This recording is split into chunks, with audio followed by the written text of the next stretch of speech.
In this episode, I talk about how to combine other interests with design to form a niche.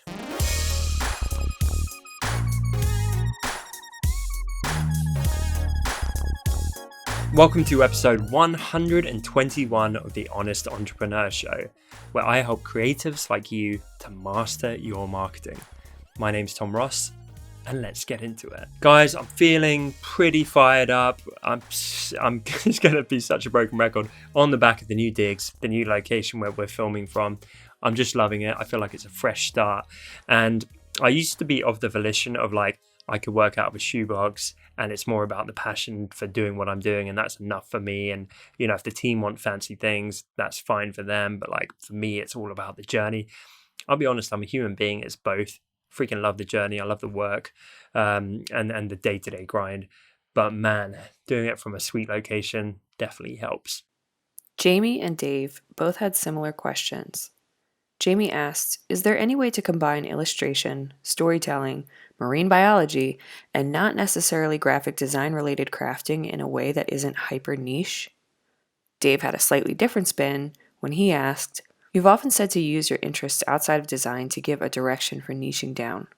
I like this advice, but I'm wondering how to figure out which combinations will be viable. For instance, a letterer who likes cars might struggle with making that work as a niche. Hey, Jamie and Dave. I like the little double question going on here. And this is a good question.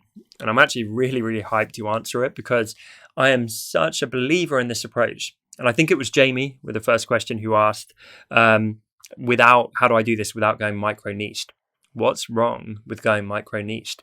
I would argue nothing, because there is huge abundance to be found in these little pockets, these little micro-niches. And I think when you fully own that space and lean into it, there is just so much success waiting for you. And honestly, if I wasn't doing my company, if I was just like an illustrator or a letterer or an artist, this would be my exact approach. And I've actually daydreamed this so many times. I've kind of played that in my head. If everything I did went away tomorrow, I've kind of thought, how could I use my creative skills? And I've just mapped out this journey in my head. So here's what I would do. I would use my niche interests. I would combine it with my creative talents, and then I would try and be the dominant force in that particular space. And I would do that realizing that most spaces suck when it comes to design. So I think Dave, asked about he's got an interest in cars or something like that, lettering in cars. And he's coming at this from an angle of pessimism where it's like, but they don't really go together. And, you know, that's going to be a weird mixture and so on.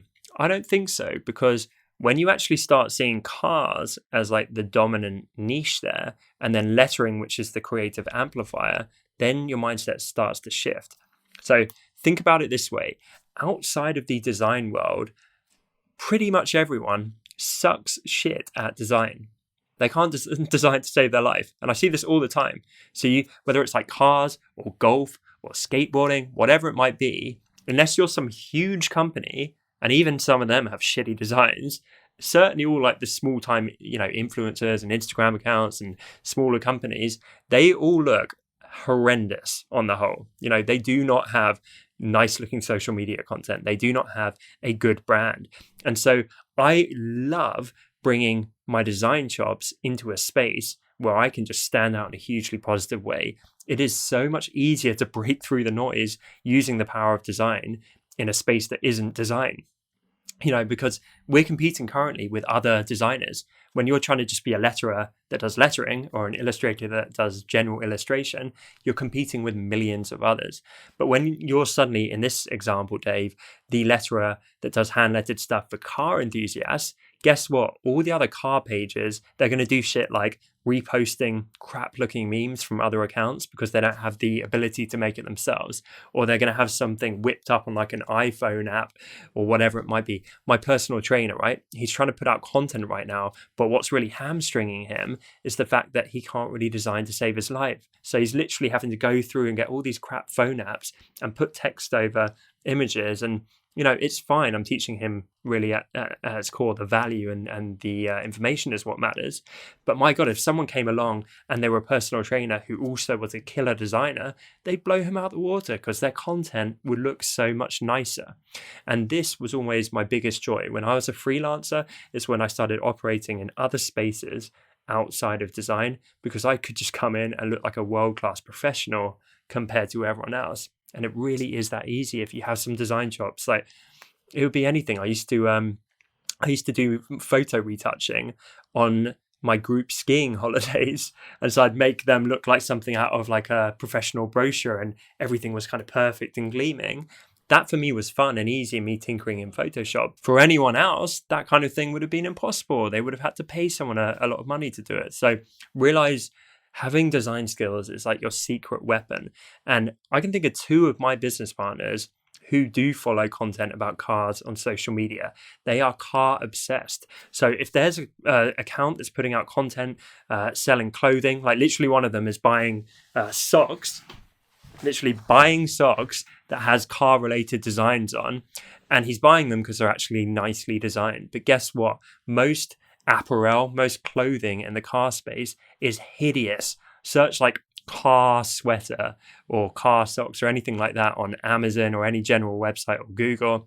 Most of them are like an eyesore. So if you jump in that space, you start putting out beautifully leaded stuff that really, really deeply resonates with car fiends, and then you turn that into a product line, you're going to break through, because you're going to be in the 1% of best looking designs in that space, as opposed to getting lost in the sea of noise. So I hope this impassioned rant motivates both, what were the names, Marco? Dave and Jamie?